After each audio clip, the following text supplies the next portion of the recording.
Welcome to Rich Planet TV. I'm Richard D. Hall. In the last programme, I spoke to Dr. Nick Colostrom about the Manchester and Westminster Bridge terror attacks. Many viewers emailed me about the claim made by Nick Colostrom that dummies were used at Westminster.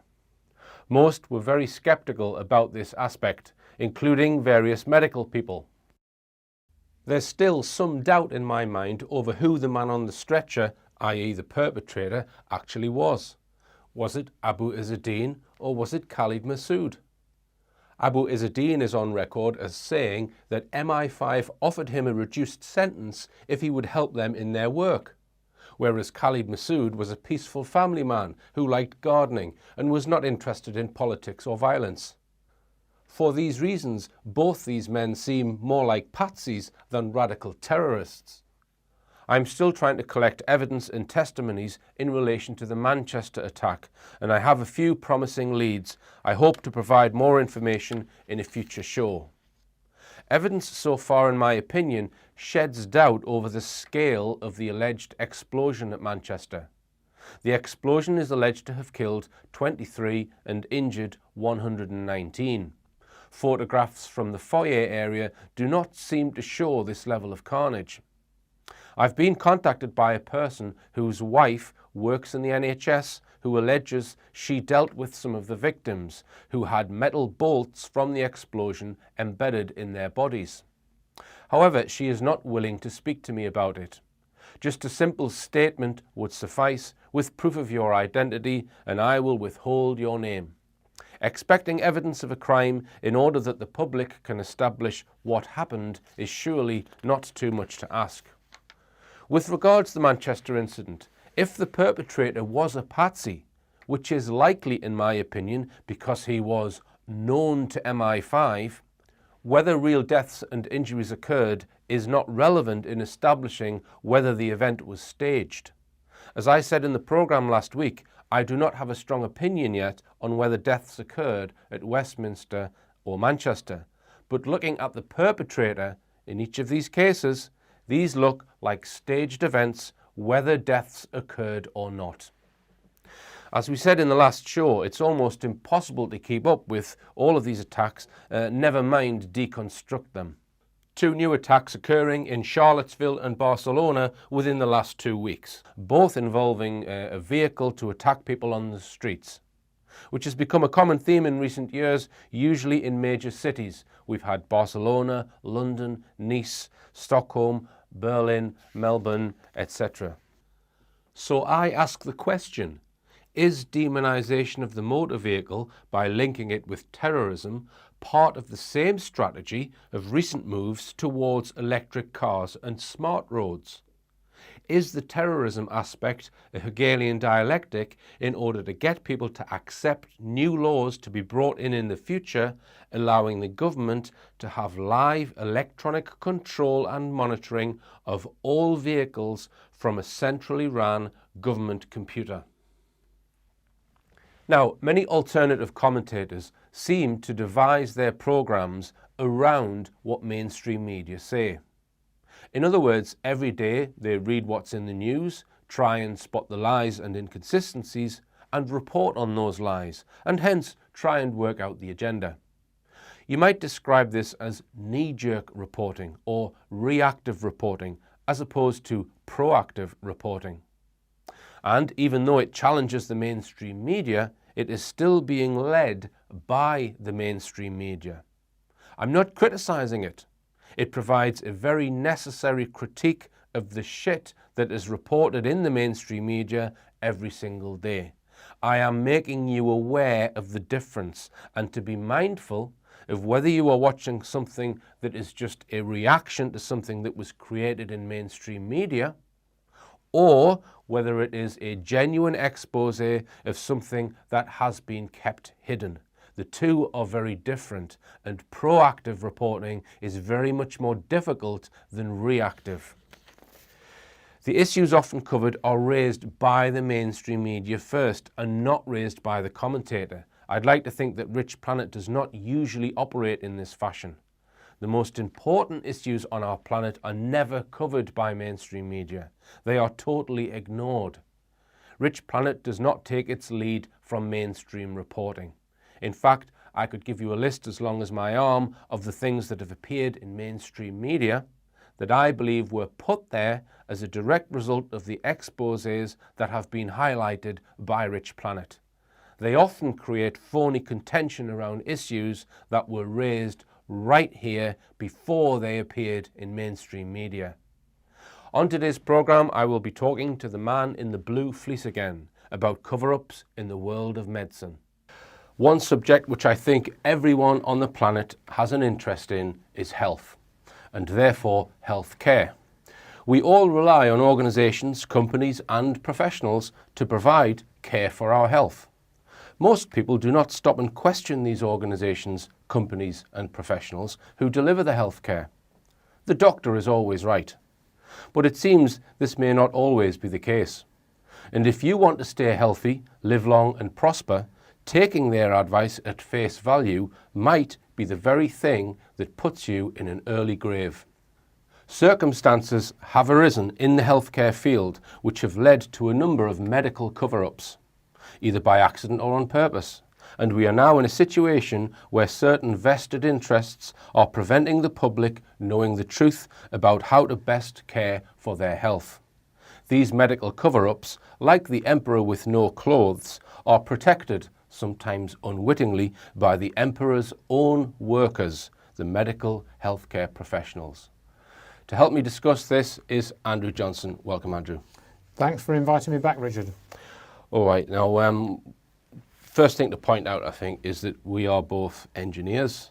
That's what we trained as. We don't have medical degrees or qualifications, but it seems blatantly obvious to both of us that the medical profession contains a number of major conspiracies and cover-ups run by certain interests, usually because of financial reasons and financial gain of certain private companies.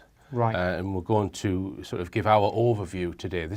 Just consider this as a little bit of an overview. It's not all encompassing, but it's our own little overview on some of the medical cover-ups. So Right. We're going to refer people to a lot of other sort of researchers and videos in this, but it might be a starting point for what we're always saying is don't get all your information from the NHS or your doctor. Listen to your doctor. We're not saying don't take professional advice, are we? Right. We're saying listen to your doctor, but also do your own research. That's the message that we're putting over today, I think. Right. I mean, you know, your sort of tagline is believe none of what you see and half of what you hear, and essentially we're extending that to when you go and visit the doctors, and not just to apply that to mainstream news media. You know, you use that more widely in your thinking. Mm-hmm. So the first issue that we're going to talk about is HIV and AIDS, and Right. My opinion is, well, the truth about it is just so far from what the mainstream thinking is. So do you want to start the ball rolling with it? Yeah. Well, AIDS means acquired immune deficiency syndrome, or acquired immunity deficiency syndrome, and this was this idea that we'd had this new virus which allegedly came from a monkey to infect the whole of the human population and, you know, cause basically some type of epidemic. I mean, back in the 80s, you know, when I was at university, why I wanted to mention this one, even though it's spoken of a lot less these days, was because they had a mass leafleting campaign which was distributed to all households in the UK, warning them of this potential AIDS epidemic, you know, and you could imagine this was actually a type of social engineering, because they were encouraging certain behaviours and discouraging others, you know, in relation to you know, how you would your sexual relations with other people being one example. And when you actually look at what was behind AIDS, you know, and you've got some information about the actual virus, which I think you're going to talk about, so we'll talk about that in a minute, just to give a little bit of background to it. Mm-hmm.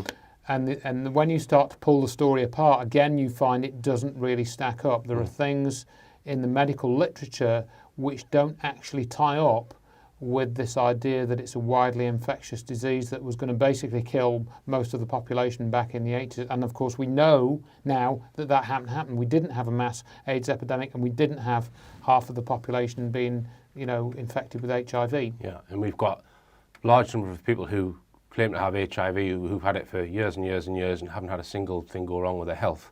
Yeah. So just to explain a little bit, from my knowledge, HIV is a retrovirus, which means it exists inside a cell. So it's much, much smaller than a regular virus. So HIV has, I think, 9 genes, just 9 genes. It's a genetic code which defines what it is. And a typical sort of flu virus would have maybe 2,000 genes. It doesn't exist inside the cell. It goes around attacking cells. Yep. Right? Retrovirus is tiny and it's inside the cell.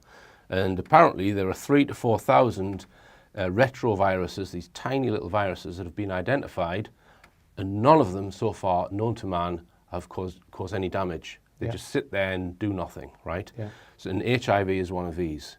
And there was a press conference held, I think in the 1980s, where a particular scientist made the claim that AIDS, which was a syndrome, as you described, Yes. was somehow caused by this Presence of the HIV. the presence of having this particular retrovirus inside your cells.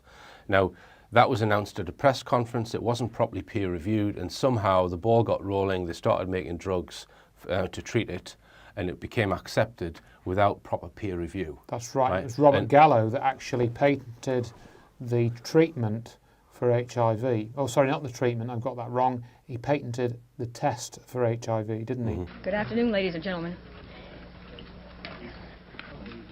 First, the probable cause of AIDS has been found, a variant of a known human cancer virus. Second, not only has the agent been identified, but a new process has been developed to mass produce this virus. Thirdly, with discovery of both the virus and this new process, we now have a blood test for AIDS. With the blood test, we can identify AIDS victims with essentially 100% certainty. Thank you, Secretary. And I can refer to a book by David Raznick called Germ of Lies, and we might show a clip from him explaining all this, that HIV does not cause AIDS, never has, never will. There's a clip of one retrovirologist, I'm not sure if that was someone in the medical profession, actually taking blood from an AIDS patient and injecting it in themselves, right? So, so people would then say, well, how on earth do these people die then if the HIV doesn't give them AIDS? Well, read the book by David Raznick for the full details, but drugs that were developed to treat HIV, drugs like AZT and many others, are extremely dangerous with massive side effects, and they, according to certain medical experts, can kill you. Yeah. So you are diagnosed with the HIV retrovirus, which is completely harmless. You go to your doctor, that's identified, it's picked up. A few years later, you tell them that you're feeling a little bit queasy. Oh, this is the start. We need to put you on one of these very dangerous drugs, and those drugs end up killing you. That's the theory put forward by many medical experts and retrovirologists who don't agree that HIV can cause AIDS. And HIV, I'm among many other scientists around the world, probably several thousand, that have concluded, based on the evidence, that HIV is completely harmless and it certainly does not cause AIDS or anything else. HIV has never been obtained from a human being. People should understand that. Retrovirus... Never been cultured from a human being. Never been obtained from a human being. What does that mean? For example, like if you have hepatitis or flu or a cold or measles or chickenpox, any viral disease, you can take a sample of blood, or at least from the wound or the pox. You can culture it. Don't even have to culture it. There's virus there that you can quantify without even culturing. You can culture, but typically you can spin it in a centrifuge and get a little bit of it in a vial, and you can quantify it. It will be infectious, viable virus that you got directly from the patient. If you put it into another human being, that will infect the other human being. That has never been done with HIV. That's just really hard to believe. I mean, that's some of Koch's postulates. I mean, that's who's the guy who was the infectious disease, father of infectious diseases. Yeah. Who says you have to do that to prove that actually a disease is caused by a particular organism. Well, HIV led the bandwagon where you can basically invent something out of thin air and turn it into a multi-billion-dollar, hundreds of billion-dollar industry. Now, is there an association between people who are HIV positive and tend to get AIDS? Yes, it's an association by definition. Okay. In fact, you cannot get AIDS by definition unless you have antibodies to HIV. So you can find the antibodies to HIV virus. Does that mean that the virus is there if you can make an antibody against it? No, it does not. In fact, the presence of the antibody, that's the principle of immunization. It means that your immune system is won out and it's defeated the pathogen, the virus, and it's gone. That's, for example, if you've ever had measles or the chicken pox. You will have antibodies to it, but the virus is not detectable. So when somebody has something like mumps or measles or chicken pox, and they have antibodies, the illness is done. Exactly. They don't have the antibodies when they're sick. And that's exactly the situation you're saying about HIV and AIDS. That's right. They generate it over time, and that's how they defeat the viral infection. But it's even worse than that. The inserts that come with the antibody test for HIV say explicitly in there that they have no reference standard to determine whether or not the antibodies that they detect positive in the test actually have anything to do with HIV. They don't even know if those antibodies are really from HIV because they have no reference standard. Well, how did we ever get to a situation then? This is not making any sense. How could a logical physician or the whole medical profession come to the conclusions based on no evidence? Or is that probably a question you want to ask me? I don't know. I mean, I've asked myself that too, because when I was a young scientist in my early 30s, back in 1980, when this whole AIDS thing popped up, I was eager to get on to it, work on it like every other scientist that I knew. It was such a bizarre thing. You know, it was all these weird diseases I'd never heard of in my life were occurring, popping up exclusively in gay men. I mean, that's strange. I thought it was my Andromeda strain, you know, at the time, and I wanted to work on it. But I learned years later that the Centers for Disease Control had actually accurately figured out what AIDS was as early as 1982. They had discovered that it was a drug disease, that the reason that these AIDS diseases, these immune deficiency diseases and other diseases, were the direct result of chronic use of recreational drugs, amphetamines, poppers, heroin, cocaine, and things like that. Okay. How that changed was by decree at a press conference on April 23rd. By decree? By decree. There's a scientific approach. I, the king, now say it's this way, so therefore it is? Yes. Is that what you're saying? I remember it very distinctly because, remember, I was a scientist eager to know. I'd spent about 4 years wondering how I could apply my talents as a scientist to work on AIDS. But nobody really understood in the scientific world what was causing AIDS. And then on April 23rd, 1984, Margaret Heckler, the Secretary of Health and Human Services, brought out Robert Gallo of the National Cancer Institute and said that he had discovered the probable cause of AIDS. The very next day, they deleted the word probable. And Robert became a fact. Yeah, it became a fact. Robert Gallo applied for a patent on his HIV test that very day.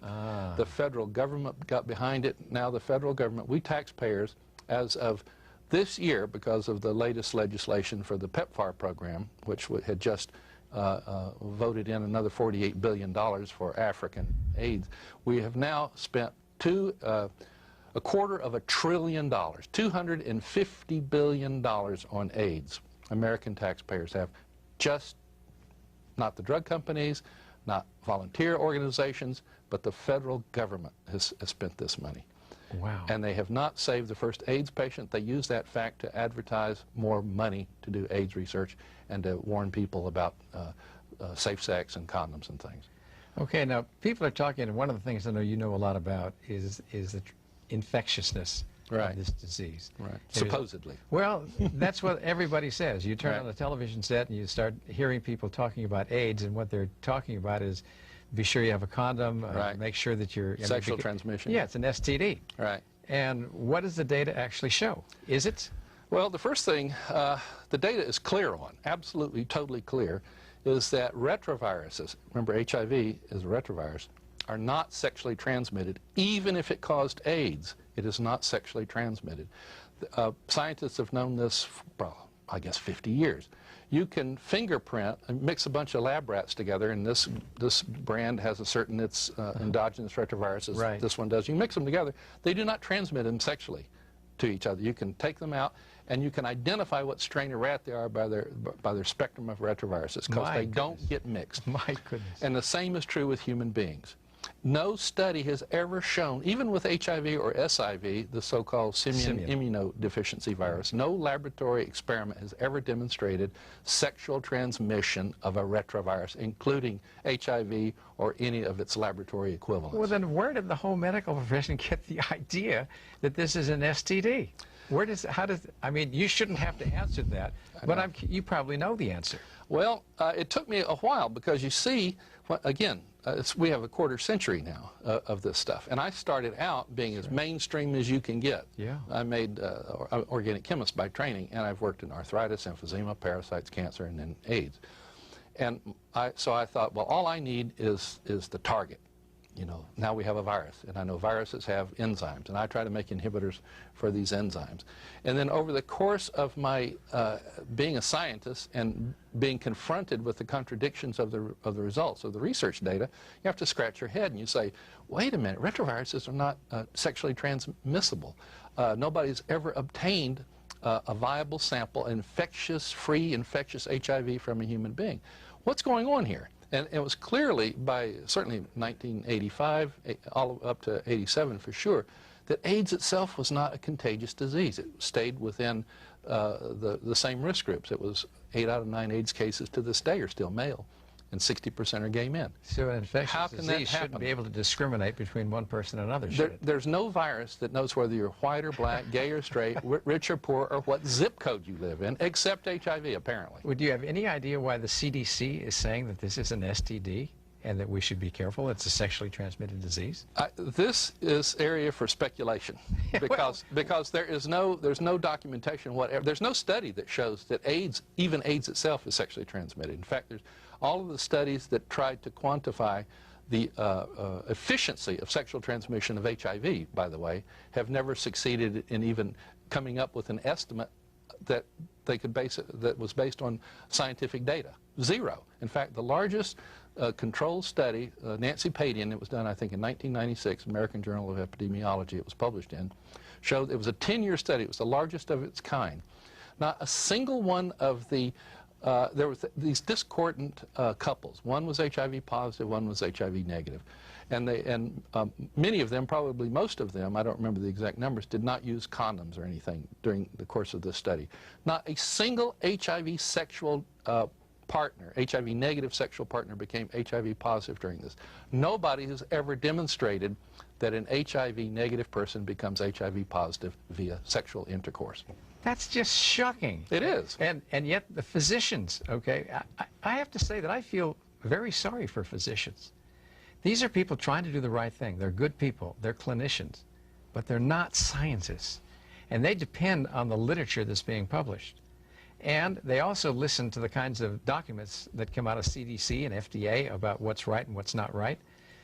How are we going to help those people to understand something in a different sort of way that gets the truth out there? Well, money has killed the whole scientific process. I'm a scientist, and over my 30-some-odd years of being a professional scientist, I've watched it go from being one of the most democratic activities on this planet, far more democratic than any regular and lots political. of integrity. You Lots wanted of to do the integrity, right stuff. really good people. It didn't matter who you were. You know, it's what you did and your integrity that you brought to this. I've watched that evaporate over the years, and the place where it's fallen apart the worst is the United States. Unfortunately, Europe has resisted, but they're caving in now and becoming more and more like the American. Yep. It stands for, the letters AIDS stand for Acquired Immune Deficiency Syndrome. Okay. This acquired immune deficiency syndrome has been known long before what we call AIDS with the capital AIDS. Mm-hmm. It was principally in people who were malnourished or premature babies, for example, There was good examples of this after World War II when the Allies went in. They looked in Germany and they saw the consequences of malnutrition. Sure. And AIDS popped up among these children especially, and even some adults, just malnutrition. In fact, malnutrition is the world's leading cause of acquired immune deficiency. In the industrialized world, the principal causes of acquired immune deficiency is drug treatment, chemotherapy for cancer, for example, and also drug therapy like cyclosporin A for organ transplant patients. The cyclosporin A is so we're trying to interfere with immune competence. With the organ transplant drugs. Yes. You intentionally depress the immune system so that the patient doesn't lose the liver or the kidney or whatever. Exactly. But you have to titrate it, you know, or they'll get sick with AIDS diseases. Or you might kill them. You kill them. You can kill them with it. So those were the principal sources of AIDS, acquired immune deficiency syndrome, around the world. Okay. Recreational drugs. Peter Duesberg and I have documented over the past 100 years that chronic use of heroin and cocaine and amphetamines and the poppers, the nitrite inhalants the gay men use almost exclusively, can cause AIDS-defining diseases. And that explains principally why the gay men, for example, were so disproportionately among the gay statistics. But then after that press conference, Robert Gallo was the one, you know, who said that his retrovirus, and then he was the one that said it probably came from Africa and it's probably sexually transmitted. He's a retrovirologist. He should know better that... that's by decree again. By decree, that retroviruses are not sexually transmitted. They're not. And even if they were, they're totally harmless. So he had a lot to gain from this. He did. He became a millionaire. Yeah, on at his least HIV a millionaire. test, at least. Yeah. So the HIV test, and then he takes a stand against anybody who has an argument against that by decree again. But he was quietly pushed out of the NIH in the early 90s because of some very controversial work. In fact, he was convicted of scientific misconduct for basically stealing the retrovirus that we call HIV from Luc Montagnier. The Frenchman. Right. And then I believe it was the Reagan administration that came in and said, no, we can't have our big discoverer of the cause of AIDS being convicted, so they changed the rules, you know, and then throughout the conviction, but quietly they forced him out. So, and they're extremely toxic drugs. There's not an HIV drug on the market that does not come with a black box warning label. That's the most serious warning that the FDA puts in a label before they pull the drug off the market. Could it be that somehow, for reasons we don't understand, that the drugs that are used, like AZT and others, to treat people with AIDS, have a beneficial effect on them, on their disease in some way? Is that possible? It's always possible for that to happen. Is it probable? I mean, Can we explain it would be a better way to say it. Right, can we explain it? They probably can, but what is really clear in the literature is that these drugs in mass on the large numbers of people, you know, 95% of the people for sure do worse on these drugs than people who don't take them. How do you know that? It's in the mainstream literature itself. So you can quote the articles that say that. Why don't the doctors look at that? Or is that your question? MDs, basically, physicians, practitioners, do not read the scientific literature. So they're basically following CDC recommendations. That's true, but they also, you know how they learn about drugs, the pharmaceuticals? They learn about the drugs from the drug company. The drug salesman. That's right. A that lot sends of the time it to that's them. true. You know, they don't read the primary literature on this stuff. Well, don't include me in they. No, absolutely not. That's why we're here. That's right. It's because you are not a they. All right, so these drugs then that are using to treat immune deficiency are actually causing it. Is that what you're saying? Yeah, they weren't actually designed to treat immune deficiency. They were designed to kill HIV. Okay, that's what I meant by that. Right. Okay. Assuming that HIV is destroying the immune system. However, as you mentioned, AZT, DDI, 3TC, D4D, and all these other nucleoside analogs were developed in the 1960s as chemotherapy for cancer. The chemotherapy for cancer. Right. No physician would prescribe cancer chemotherapy for the lifetime of the patient. They would be taken up on charges for malpractice because the chemo will kill the patient if they stay on it for life. Right. But yet, if you're HIV positive, if you happen to have antibodies that react on the Abbott Laboratories test or whatever you call HIV positive, the standard of care is now to give you these drugs for life. Wow. And these drugs can kill you. In fact, they do kill you. And since, I think, the late 1990s, the leading cause of death among HIV-positive Americans is liver failure. Right. Caused by the drug. Caused by these drugs. Okay, And there's other people as well that have said the same as him. For example, Dr. Ted Strecker. There's another video that people can watch called the Strecker Memorandum, and he seems to be totally independent of Raznik, but he essentially says the same thing, that although we have this HIV virus, it doesn't really have any connection to AIDS. And the point that Dr. Raznik makes is that the symptoms of AIDS are not caused by the virus, they're caused by heavy usage of certain drugs, amphetamines and cocaine and that sort of thing, which was prevalent in those communities which was said to be where the HIV virus was causing the infection everywhere. And that wasn't what was causing the symptoms, it was the usage of drugs and that sort of thing. And the symptoms of AIDS, acquired immune deficiency syndrome, were also written up after the Second World War in the so-called death camps or the prison camps, where they died of starvation and malnutrition. In other words, starvation and malnutrition cause AIDS. They cause you to have a reduced immune response and therefore to become more easily infected with a given disease. And where else is AIDS talked about in great detail? Africa. And we all know about the difficulties with famine and food supply, clean water that is prevalent in certain African states. So surely people should be thinking about that in relation to the AIDS. There are lots of things that can affect your immune system to a detrimental effect, and some of those are lifestyle. Some diet, Yes. even taking certain drugs will do that. Yes. So with regards to the fact that it's predominantly male and gay men, at least at that time, that was probably a lifestyle thing, that people live in a certain lifestyle where they're taking all different recreational drugs and they're engaged in a lot of certain activities, might see a reduction in their immune system because of their lifestyle. Right. I mean, there's also another angle on this, which we were discussing earlier, Richard, weren't we? The idea that the HIV virus itself, the retrovirus, is somewhat unusual, isn't it? And there are certain researchers that have suggested that this virus actually was engineered as part of a bioweapons program.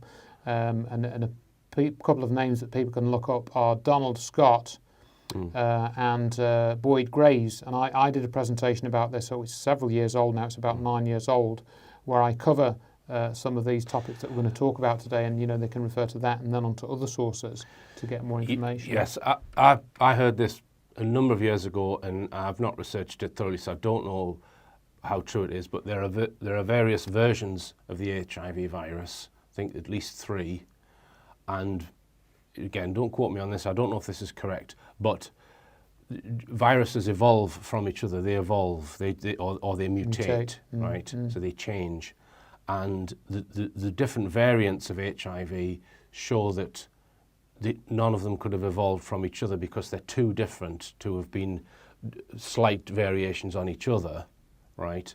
But they all came onto the scene around about the same time.